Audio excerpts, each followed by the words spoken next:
ईश्वर है या नहीं, हम सभी के मन में ये सारे प्रश्न आते रहते हैं। ईश्वर जैसी कोई चीज़ है या नहीं। कोई विश्वास करता है, कोई विश्वास नहीं करता है। हम मनुष्यों की अलग अलग ही मान्यताएं हैं। कोई मनुष्य होता है वो विश्वास करता है, पूजा पाठ जो चीज़ें हैं वो करता रहता है। और कोई मनुष्य है उसकी जब इच्छा पूरी नहीं होती है तो वो विश्वास नहीं करता है। कुछ मनुष्य हैं जो वो कहते हैं कि हमारी ये इच्छा पूरी हो जाएगी तो ईश्वर हैं, हमारी ये इच्छा पूरी नहीं हुई तो ईश्वर नहीं है। कुछ मनुष्यों का जीवन तो पूरी तरीके से ईश्वर के ही सहारे चल रहा है। ऐसे हम मनुष्य अलग अलग तरीके से हैं, हमारी मान्यताएं अलग अलग तरीके से हैं।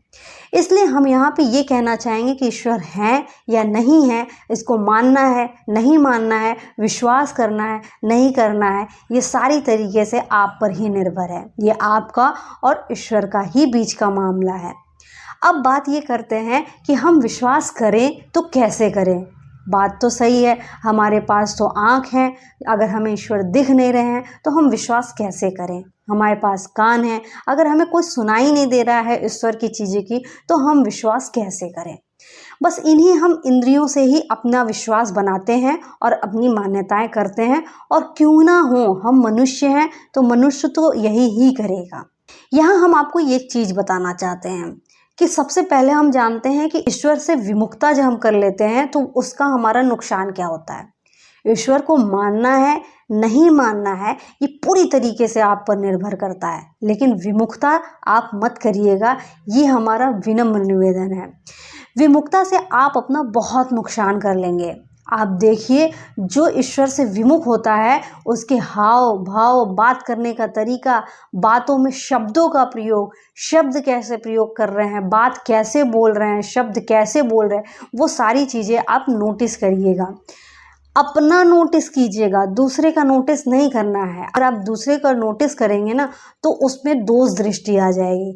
या तो उसको अपने आप से अच्छा समझेंगे या तो अपने आप से कम समझेंगे, और फिर उसको आप जस्टिस करेंगे कि हाँ ये सही है वो गलत है। और उससे आपका जो कॉन्फिडेंस है वो ओवर कॉन्फिडेंस में बदलेगा या लो कॉन्फिडेंस में बदलेगा।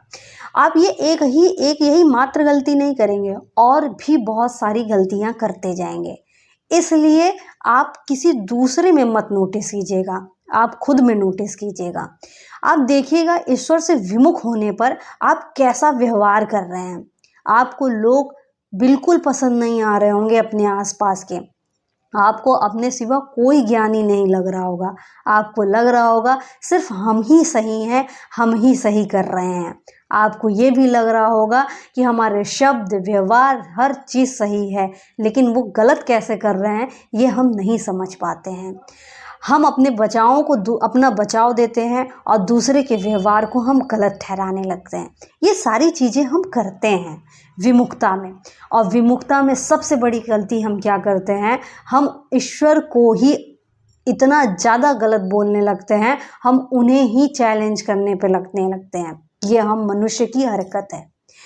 इसीलिए हम आपसे ये कहेंगे कि अगर आपको विश्वास करना है तो ठीक, नहीं करना है तो विमुख मत होइएगा। कम से कम एटलीस्ट ये तो मानिएगा कि कोई तो है जो इस संसार को चला रहा है, कोई तो है आपके इस शरीर को चला रहा है।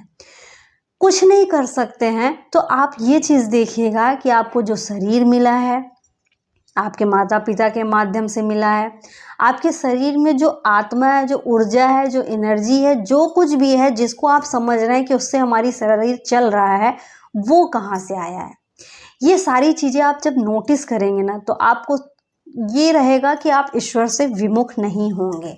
बस इतना कोशिश ज़रूर कीजिएगा, उसके बाद तो वो खुद कर लेंगे कि आपको कहाँ तक पहुँचाना है।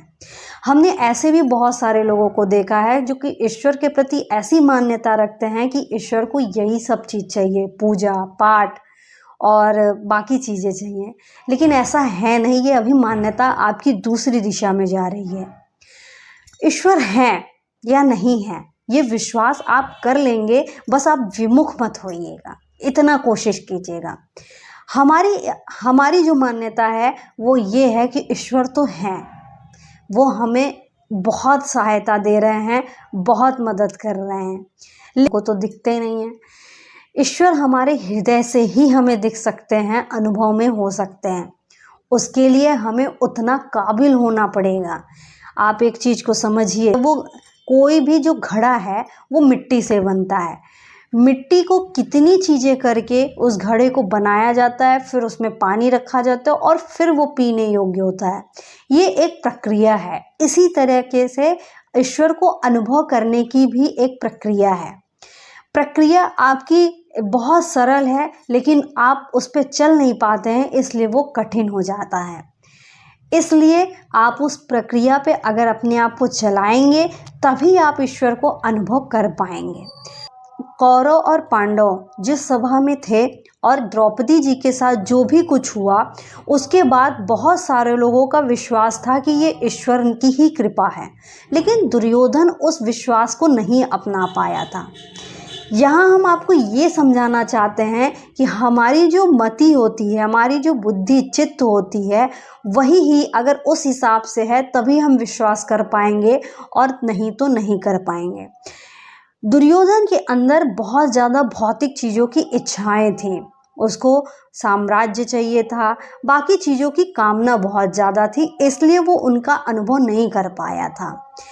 हम आपको यही कहना चाहते हैं, अगर आपका कभी भी मन करे कि हाँ ईश्वर हैं, तो आप एक चीज़ स्टार्ट कीजिएगा कि सबसे पहले अपनी जो सारी कामनाएं हैं वो रोकने की कोशिश कीजिएगा।